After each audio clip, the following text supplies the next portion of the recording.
as always, we start the show with our talk business, and this week is no different. We are looking at a topic that's been recently in the news, and it's regarding mega churches. If you don't know what mega churches are, in America, it's churches that are thousands and thousands of people that come to the congregation every single week. But the issue that's been in the news this week is whether or not corporate America and corporate UK should be allowed to sponsor mega churches. The title of the news story was Retail versus Religion, and I want to hear what you guys have to say.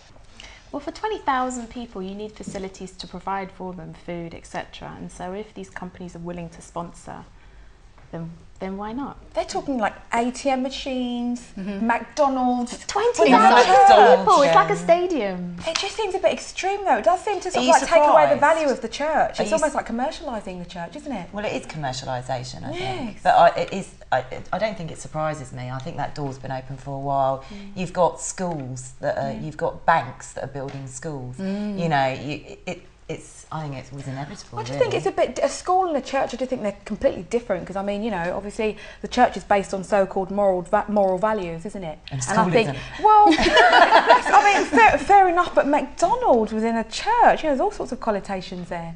Well, it's interesting, Abs, because I sat down with a pastor in the week, and being a marketeer, we were talking about, in essence, the PR around churches, and we were talking about mega churches both here and also in the States. And I asked this particular pastor what he thought, and his church is 3,000 strong every single Sunday per service. Yeah, and he runs 4 services. So from a branding standpoint, it's an excellent vehicle to a particular demographic that they can't normally get to. You know, you think about the diversity in the church, you've got young people, old people, black, white, etc. So it's a vehicle for them. And when I posed the question, I said, well, you know, what do you think? And he felt that it wasn't a problem. And I probed further and I said, well, what happens when they want to start pushing the boundaries? Because when I do partnership deals, if someone's given a lot of money, then they have a lot of say in terms of what happens with that money. So I posed the question to him, and he felt that as long as the church was clear on where they stood in terms of the do's and the do nots in the partnership deal, that why not? And it stops people having to pay more and more for tithes and offering. That was his opinion. I don't agree with it. I mean, I don't think it's right. And what happens to the smaller churches as well? Well, that was the question, wasn't it? Churches were always about the community, really, weren't they? And if you've got something that's so big, what kind of community?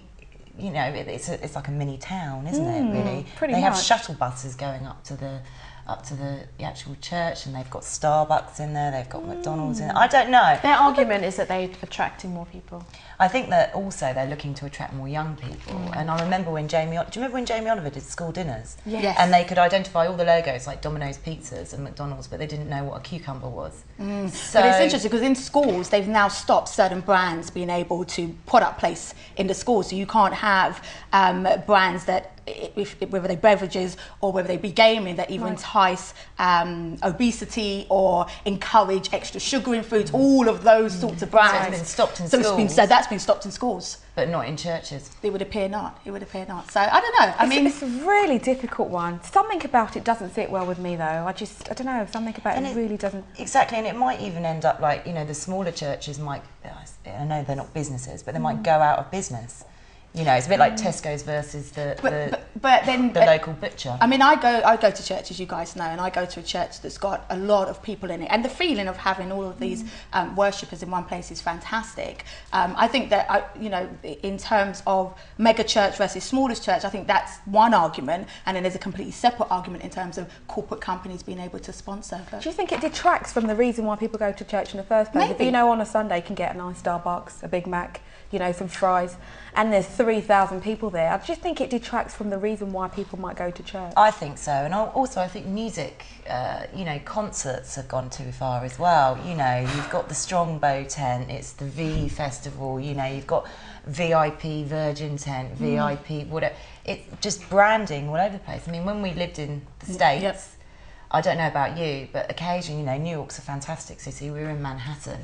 But sometimes I felt like just going to Florence for just... You're walking advert, aren't you? Yeah, to get They're away. phenomenal at branding, though. I mean, it's interesting, Sophie, because I think that when it comes to branding, brands are having to become more and more sophisticated. And when I have conversation with brand managers as a marketeer, we're constantly trying to come up with creative ideas to get the brand to market, because consumers are very sophisticated. It's gone to 20 years where you can just plaster a logo on a product and then that's it. So, I don't know, let's watch this space. But what do you think? Why don't you go onto the website, sisterhoodtv.com. We have a blog page, and on there we talk about all of our news stories and our topic stories, and we want to find out what you think.